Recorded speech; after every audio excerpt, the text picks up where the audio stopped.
I'm going to generate some images, see if it can create some useful content for Fantasy Grounds. So I basically have an overlay here on the screen. This is basically a separate window layered on top, so that is not part of Fantasy Grounds, just in case you're wondering. This is basically just going to go ahead and check out the new features that are coming out with Copilot, which is based on DALL-E 3 and the ChatGPT format. What I noticed is that you may not have the ability to create custom ChatGPTs like you can with OpenAI's tool, but you do have some pretty good tools to generate content. As of now, I can only create an image that is 1024 by 1024, and you can go in and edit it and make it a landscape image. It does have some pretty neat features. It does have some quality, so it's not bad. And so let's see what we can do. So first things first is I'm using the Copilot that comes with Windows 11, and it's also an app, and I think they also have a $20 subscription fee now, just like all the others. So if you're using Bard for Google, or if you're using ChatGPT, it's all pretty much the same price break. So let's see what we got here. So essentially, this is the basically the images that I had generated using this particular app. And what I'm going to be doing is taking a look at just some things that I've created earlier. So this is a lizard man, which I think came out to be pretty darn good, and also a troll that I had made. So let me go back to my other stuff here, and I can show you some of the content that I've created. So I was looking at doing a swamp-like theme, which I thought was appropriate and fun to do. So this is interesting. So this is an image that was generated with this Copilot, which is really nice. And it's based on the actual DALL-E 3. So you can even take components of this and highlight it and then ask it to change that little piece of it. You can also do like a color mode where this and this can be selected, and then you would use that to, and then you can make the background blurred, or you can make the color pop. You can do all kinds of interesting things with it. But it does a pretty good job overall with just the art itself. And you can also give it different styles, so we can change this into a watercolor. Now, mind you, this is still beta, so sometimes it does crash or it doesn't work, and that's pretty standard for this type of technology. But it is powered by DALL-E 3, and it said, yep, something's wrong on our end, please try again later. So there are some features that need to be cleaned up or that need to be buttoned down, but this image right here is supposed to be 2 swamp trolls, and that looks pretty darn good. So the prompt wasn't even that sophisticated. I just basically said, create an image of a very scary and evil duet of putrid swamp troll creatures with large claws and hanging green slime. In the background is a wild and dim and misty swamp, wilderness, shallow and muddy pond. Boy, that's wordy. Photorealistic, professional quality digital artwork. So that's essentially what I've done. And to be honest with you, I can hardly tell that this is what do you call it, AI. So it's getting to the point where it's getting more and more difficult to tell. And then there's this edit in Designer, which is an option that will come up, and that you can go into Designer and do a little bit more with it instead of just the standard render. So you can use this to kind of get more into it, and you can use this to do social media.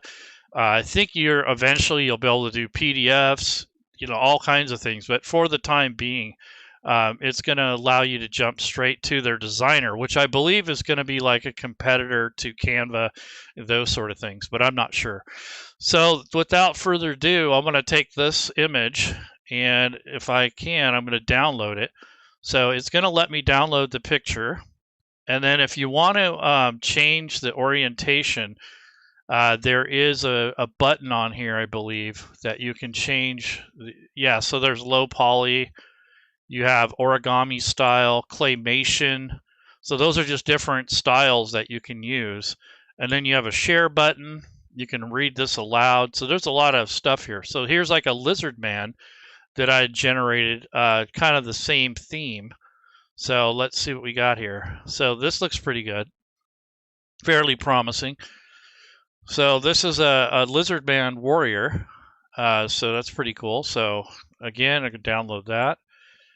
And what I had done earlier is I made some, what was it, a tile for virtual tabletop. So I'm not sure if it's going to turn out very well or not. So I'm going to test it out.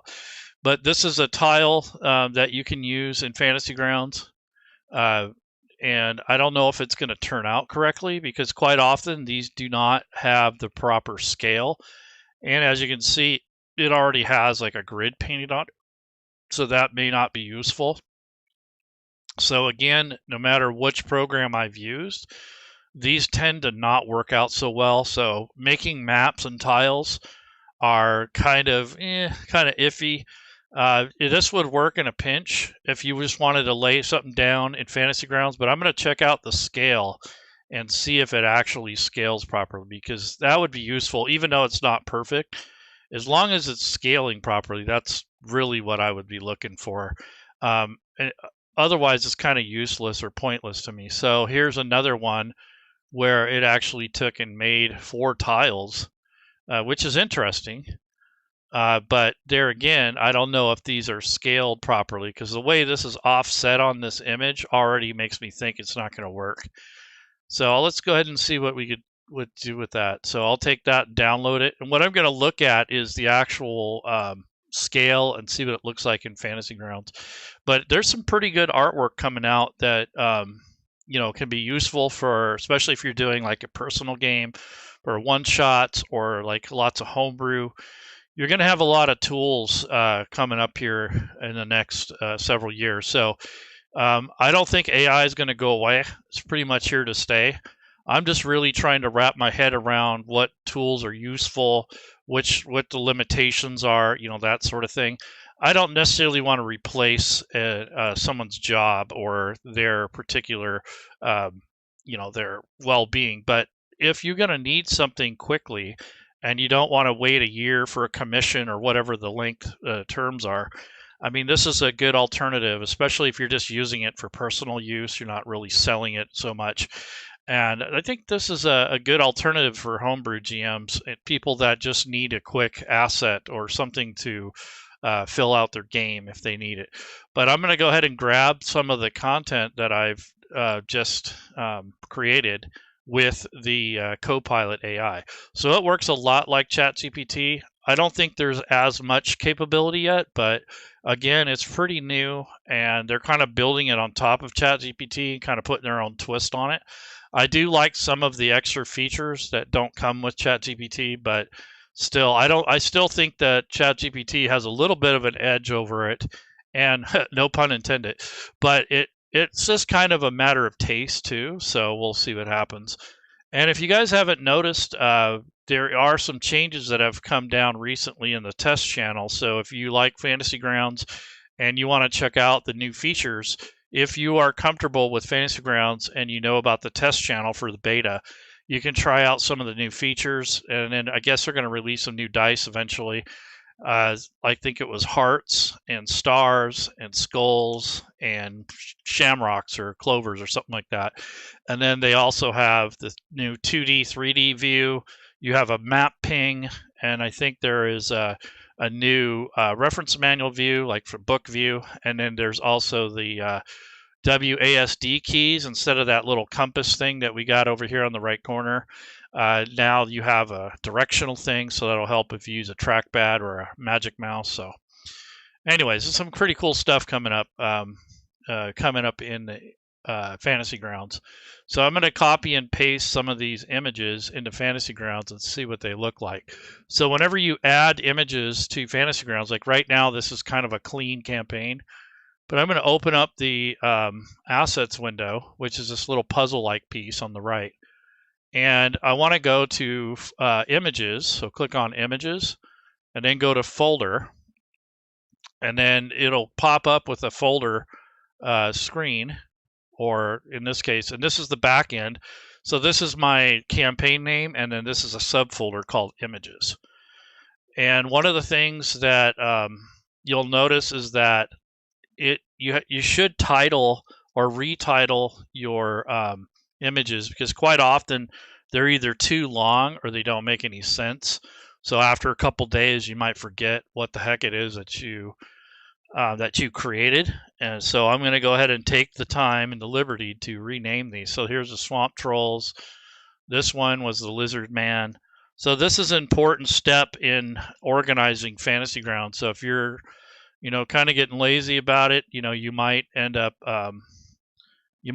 paying for it down the road, because it does get a little confusing. So I'll say tile 2, and then this one, we'll call that Swamp Tile 1. Okay, so now that I have those renamed, I'm going to go ahead and refresh. So you always click this refresh button. So whenever you rename files, add them, move them around or whatever, you want to make sure you hit this refresh. Now, it's not a good idea to move the files and change the file names if you already have those linked together in Fantasy Grounds. So you have to go back and relink them. So I'm going to go ahead and hit the refresh. Now we get this folder called Campaign. And let me bring up one of these swamp tiles and see how it works. So this is the image, the preview. So I'm going to go ahead and click on Create Image Record. And I'm going to bring this out and over so we can see what's going on. And this is a square 1024 by 1024 image. But as you can see, it has this weird funky grid on it. I don't think it's going to work, because I don't think that it's going to line up. That's usually what happens on these sorts of things. And then looking at it closer, it doesn't look that great, the resolution. So I don't know if it's a good fit, but we'll see. So this might be useful like in a pinch though. Like you can just throw a grid down and then hide it, so you don't necessarily have to have it perfect. But I'm going to check it out. So I'm going to go to the grid and turn on the visibility. And already, as I can see, this doesn't line up at all. And this would be something that you'd have to play around with, or you could stretch the image to kind of match what you're doing. But the quality of this image is already horrible as it is. So if I stretch it anymore, it might really not look so good. Well, we'll give it a try. So right now the squares are set to 50 by 50 pixels. I'm going to go with 25, go with half the size for now. And that's a lot closer to the scale. And then I'm going to go ahead and probably just play around with it, maybe actually just turn the grid off. So you can do that by right-clicking, go to Layers, and you can turn the grid off, and then you can actually redraw the grid. So I might use one of these squares to redraw and see if it lines up. So again, I'll go to Layers, go to Add a Grid or Set the Grid, and I'm going to set it right here as a kind of center on these vertices. Left click and drag until I get close to the dimension. And it looks like 17 by 17 is close to what we're looking at. And as you can see, it looks like it's off, because the further you get away from there, the worse it is. So yeah, maps and images don't work too well in the maps or tiles don't work very well with AI. They don't make them symmetrical. That it usually just does it how it wants to. I don't even know why it puts a grid on it. I didn't ask for a grid, and I didn't even say a map. I just said a tile, and it immediately interpreted it as this. So I don't know if that's a good waste of time or not. But nonetheless, that's just something I was trying out, and maybe someday it'll get better. But I think that these tiles weren't as complex, and they were just like a basic color or something. You might be able to do that, but nonetheless, this is just a test to see how this thing works. So I'm going to go back to let's see. Yeah, so here's the Swamp Trolls, which I really thought turned out really nice. They seem to yeah, I don't know why this page is error column 1. Yeah, so some of these things are giving us errors. So again, it's pretty new. So that's part of the reason why we're getting so much grief from this. Yeah, it's getting to the point where it's like malfunctioning. It's not actually working properly. Yeah, see, it's already having issues here. So yeah, take it with a grain of salt, but basically it did create some pretty nice images. So I want to take a look at some of the other images that were made. So this one turned out pretty nice. So this is a picture of some swamp trolls. So I'll create an image record of that. And that looks pretty darn good. So for tokens or whatever images that you might need for handouts or something, this works pretty good for that. And you could do this in just about any other AI program too. But I'm looking at the detail here and it looks pretty decent. It's not super high quality, but it does look pretty well. And if there's any deformations on this type of image, it's not going to matter as much. Like a lot of people say, oh, the eyes look weird or it has too many fingers or not enough. Well, when it comes in the case of a deformed troll, it's not going to matter that much. The matters come when you try to render a human or a humanoid and they got different features that don't belong, or they got an extra eyeball or whatever the deformation is, or the distortion. But in this case, it looks pretty good. Like you got this reflection on the water. You got like a dim light source in the background. Both of these guys are swamp trolls. Pretty neat. So I like that. Let's take a look at the lizard man, see how he turned out. So these aren't too bad. I mean, I could do this in ChatGPT and DALL-E 3, but I think that the effort required is much more minimal in the Microsoft Copilot. You don't have to prompt quite as much. I think that ChatGPT has so much capability that you kind of have to steer it in the right direction, whereas this one isn't quite as expansive. So right now in its simpler state, I think it's easier to use, to be honest. So here's some weirdness here. Let's see, 1, 2, 3. Yeah, see, here's what we're talking about. You got like 4 fingers instead of 5. But then over here, it looks like he's got 4 also. So maybe that's just a thing. And then you got 1, 2, 3, 4 toes. So maybe that's a lizard quality. Who knows? I don't think that would matter as much on a humanoid like this. But if you had a human or an elf, it might make a difference. And I've made dwarves that, for some reason, DALL-E 3 likes to put elf ears on dwarves. It drives me absolutely nuts. I try to even tell it, no, don't make those pointed ears. And sometimes it will, sometimes it won't. But I don't know why it does that, but it'll assume that anything that's not human is going to get pointed ears, especially like even vampires. It'll give vampires pointed ears. So it's like every single thing. If you say fantasy or anything like that, or D&D, it's going to put these freaking pointed ears on it. It just drives me bonkers. But nonetheless, that's just some of the limitations and the faults of the AI. I'm sure that'll eventually smooth out. But there's some weirdness here. Maybe he's got this little thing hanging off his skin here. I don't like the way these turned out, although they're probably just like sticks that are coming up out of the ground. But I kind of wish they're a little bit more faded. So there are some anomalies here that don't look that great, but just for showing like a throwaway image, something that's not going to be printed or something, I think it was fine. But anyways, I don't want to spend a whole bunch of time on this. I just wanted to kind of show you that there's other things out there that you can use. And if you're using Windows, on the very bottom, you can use the Copilot. It'll bring it up, and then there's some settings on the top where you can actually break it out into the browser. And right now it's really messed up. So it's not even let me go any further with this. So that's crazy. But nonetheless, just kind of give you a heads up on some of the new features that are rolling out. I've tried Google Bard and it kind of does the same type of thing. But I got some really nice images from, I think this was, maybe this wasn't Bard. No, I think this was ChatGPT, never mind. So there are some pretty cool features rolling out with all the different AI tools. I'm starting to look into video tools, which are still kind of in their infancy, but they're definitely coming along. Like you can make like a quick tutorial video and string them together, or you can make like a social media, like throwaway post. But for the most part, you got some options, but They're still not quite there, so just to let you know. But this isn't too bad. I think this turned out okay. I haven't been able to really dive too deep into text.